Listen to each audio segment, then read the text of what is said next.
Hey guys, it's Luke Yon, and today I am going to be discussing my least favorite books of 2023.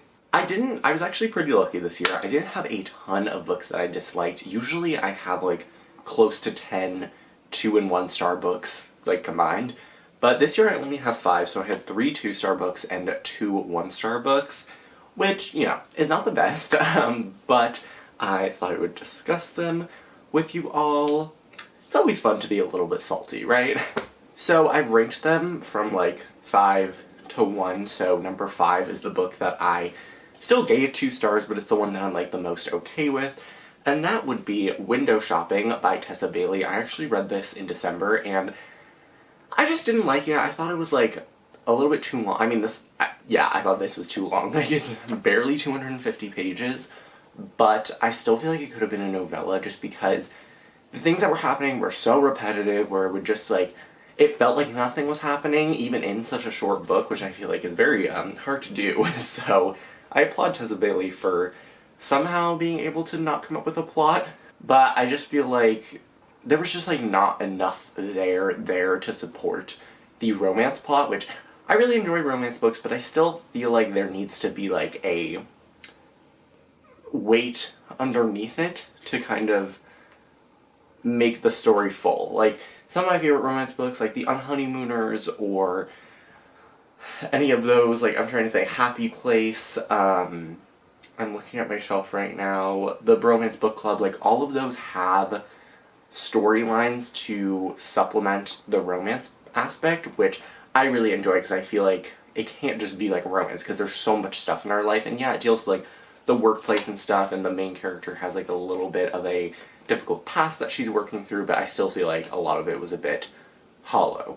But this book is about a woman named Stella who has just come out of prison, and she ends up getting this job at a store called Vivant to be a window dresser, and she meets the guy that works there who's kind of like the head honcho named Aiden, and it's a romance book. I feel like I don't need to explain much more than that, but you can probably guess where the plot goes, and it's kind of just like very basic. Like, this book didn't do anything wrong.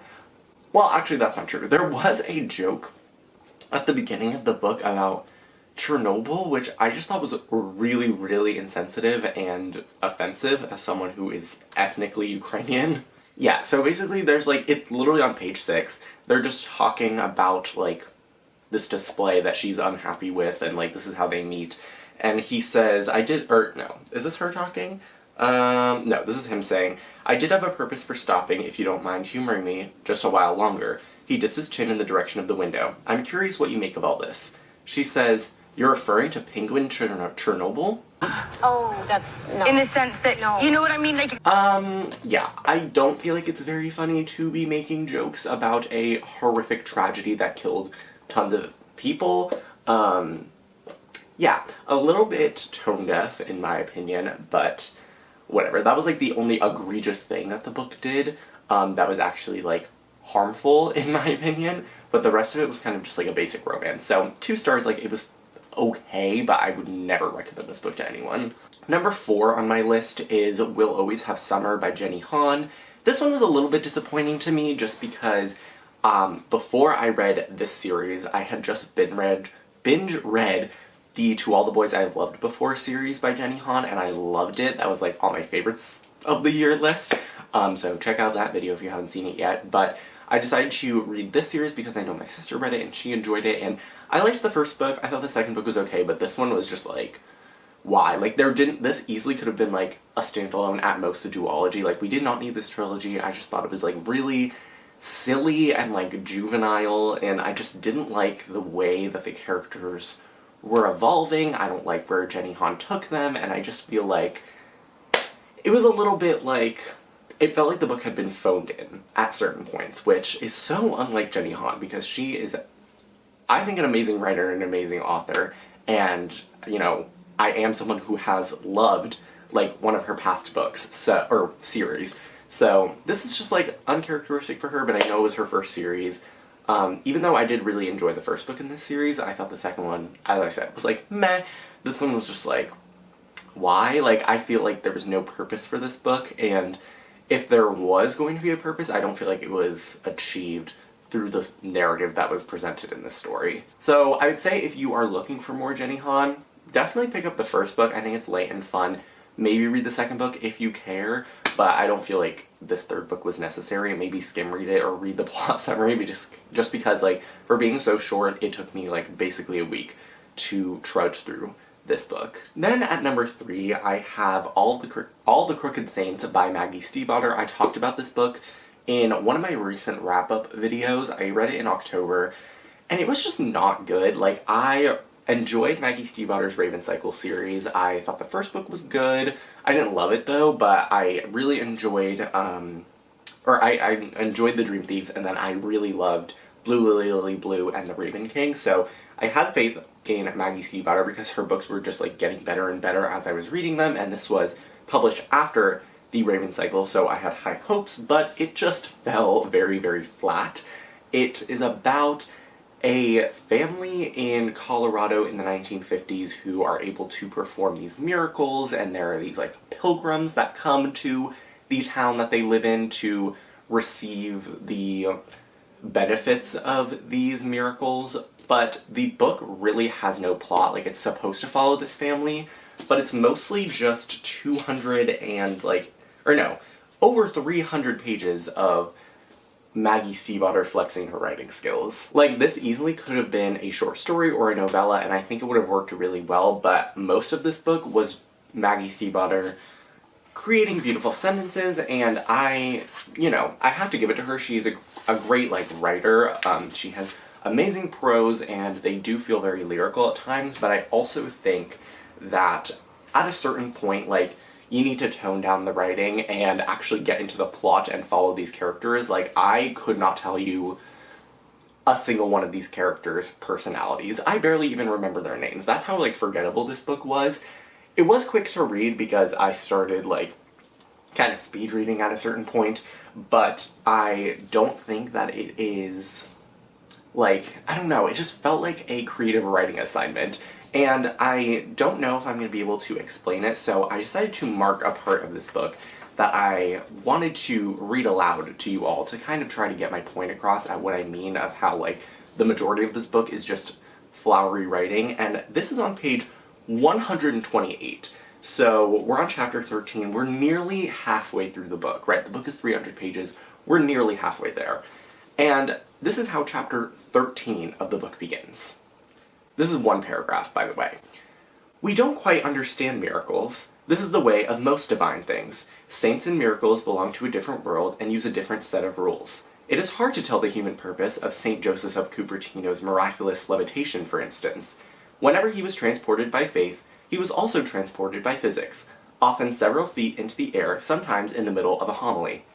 He would at times remain up there for hours, paused in mid-speech, while his fellow brothers waited for him to descend and finish his thought. It is also difficult to tell the usefulness of the miracles of St. Christina the Astonishing. After rising from the dead in her early 20s, she would upon occasion hurl herself into a river and allow herself to be carried downstream into the path of a turning mill wheel. There she would be thrown in violent circles before emerging unscathed. A miracle. And then there was St. Anthony of Padua. His miracles were varied, all beyond understanding, but perhaps the most inscrutable was the miracle at the water's edge. Finding no human company to address, he preached at the water's edge so piously that a school of fish broke the surface to listen. A miracle difficult to understand, as fish have no souls to save and no voices to convert unbelievers. That is almost a page of just, like, ramblings, and you might think, like, oh, that's relevant to the story, but if it was relevant to the story, why is it halfway through the book while we're literally, like, dealing with important plot things? Like, I think Maggie Stiefvater kept trying to introduce, like, aspects of the plot with the different characters, but every chapter it felt like we were just getting this long introduction to the town. Even, like, probably, like, if I flipped to chapter, like, 20-something, you would still, like, have a really long, like, unnecessary, superfluous introduction. Like, this is the beginning of chapter 19. There's only 100 pages left in the book, and it says, there used to be an enormous and fine barn at Beach O'Raro capable of housing 200 bales of hay, 12 horses, a small tractor, and 24 barn swallows. The siding had been amber brown, and the roof was gloriously red. It was in fact the very barn Pete was scavenging for the dance floor's boards. Shortly after it had been built, the wind nudged it, as it nudged all things in the San Luis Valley. Nothing happened because the barn was securely built. The wind nudged it for all that week, and still nothing happened. The wind nudged it for 99 weeks in a row, and still nothing happened. The barn did not budge. But on the 100th week, the wind nudged the barn, and the barn fell onto itself. It was not that the 100th week of nudging was any stronger than the previous weeks. It was not even that the 100th week of nudging was what had actually knocked the barn over. The 99 weeks of nudging were what had truly done the job, but the 100th was the one around to take the credit. How does that have anything to do with Pete finding the dance floor awards? Like, we didn't need this entire soliloquy about this barn and the history behind it. And here's another example. Page 267, chapter 27. There's literally less than 50 pages in the book. And it starts with, it was 1995, and Texas was drying out. It had started drying out in 1950, and would keep it up until 1957. But in 1955, they didn't know that it would have an end. It just seemed like it would go on forever. Dust drifted over driveways and highways and filled swimming pools in elementary schools. Crops turned to black ash like a biblical punishment. The dry-eyed sky stared down as farmers burned the needles off cactuses so the cattle could eat them. Students held hands with each other on the way from school to the bus so that they would not lose each other in the dust storms. If you were the sort who liked to sing sad songs, you sang sad songs. If you were the sort who liked to stay alive, you moved to the city.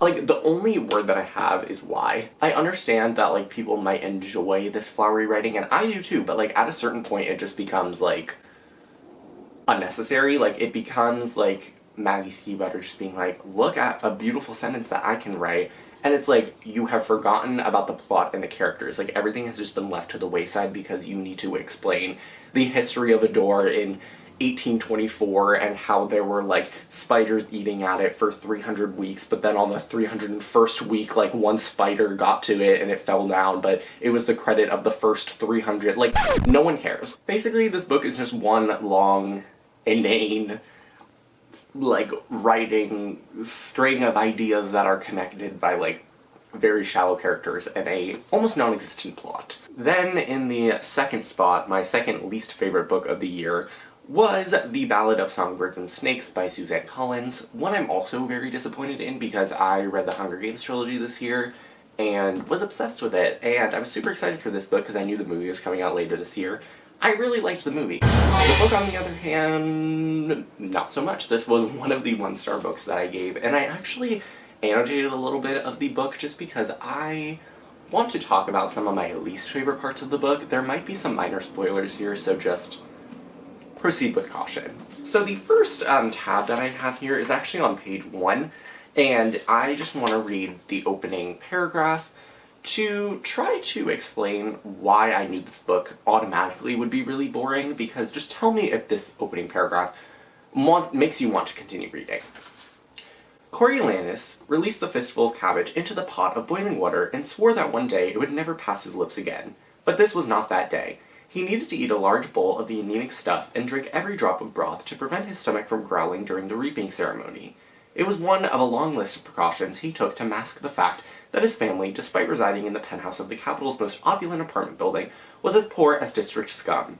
That at 18, the heir to the once great House of Snow had nothing to live on but his wits. You can argue that is a way to introduce his position and all of that, but the first issue with this book is that it's told in third person, and I feel like it's really frustrating. I felt frustrated watching the Hunger Games from Snow's perspective, because he's not in the arena. Like, there's a difference between saying Lucy Gray felt the fear when she watched whomever drink the water that she had dosed with rat poison. That's one thing. It's very different to say Coriolanus watched Lucy Gray and wondered if she felt something about this water bottle. Like, it just doesn't have the same effect, and I felt a huge disconnect to all of the characters. Also, this is a mark that I have on page 206, and it's Coriolanus, like, viewing the Hunger Games, and it says, Coriolanus felt ill but incapable of looking away. It would have been horrifying to see any creature displayed this way, a dog, a monkey, a rat even. But a boy, and a boy whose only real crime had been to run for his life. I, again, just think it would have been so much more impactful had the first two parts can be told from Coriolanus' point of view, sure, but like the actual part in the arena should have at least been told from dual point of view, because it just loses so much effect when you're not reading it from Lucy Gray's, like, eyes. Also, my favorite chapter in the book was chapter 15, where Coriolanus actually does go into the arena because he's trying to save Sejanus, and, there was, like, a whole scene also later on about, like, Jessup, which I thought was really interesting. Like, there were things about the book that I enjoyed, but it was just swarmed with my frustrations with the story. And also, on page 301, we see the snakes, like, approach Lucy Gray but not attack her because of the whole thing with, like, the scent and everything. And again, I just think that would have been so much more impactful had we seen Lucy Gray and she feels all this fear as the snakes are approaching her. She doesn't know what to do. She's singing as, like, a last hope, and then they avoid killing her. Like, I think that would have been so interesting. And also, I just hated Sejanus as a character. Like, side note, he was just really annoying, and I know a lot of people are like, oh, he's like a mouthpiece for, like, the revolution. Totally get that, but that doesn't negate the fact that he was really irritating and, like, made really stupid decisions. Overall, this book just did absolutely nothing for me. I didn't like the characters. I thought the writing style was just, like, a missed opportunity, and it's just, like, again, I felt, like, very lukewarm about the entire thing, which is unfortunate. And then, what I have to say is my least favorite book of the year is actually Kingdom of the Feared by Terry Maniscalco. This is the third and final book in the Kingdom of the Wicked series, which was just, like, one of the most disappointing finales I've ever read in my entire life. I originally gave the book 2 stars, but as I was reflecting, I was like, I actually hated this book. Like, there was 0 parts of it that I enjoyed. Like, everything that I liked from the previous 2 installments were just completely done away with, and most of this book was just aimless smut and very little semblance of a plot. I thought the characters were just so watered down in this final installment, and I think the series easily could have been a duology with the way that this story came to a close. Like, it just did not feel satisfying. It didn't feel like the readers got what they deserved, and I think that that's just a really, just a missed opportunity, because the first 2 books in the series were enjoyable reads, and I think this one just, I don't know, it really let me down. I feel like there was a lot that could have been done that wasn't, and I just really hated the book, and I hated the reading experience, and it put me in a reading slump. It was not fun. So, 1 out of 5. But that is it for my least favorite books of the year. I'm glad that there weren't like 20 that I had to talk about, because overall I did have a pretty good reading year, and there was just, you know, a few that kind of grated on me. But overall I think it was okay, and I at least had fun talking about the things that I did not enjoy about these books. I would be interested to know which books you disliked in 2023, and I'd also like to know your thoughts on the books that I talked about today. But that is it for this video. I really hope you all enjoyed, and I will see you soon for a new video. Bye!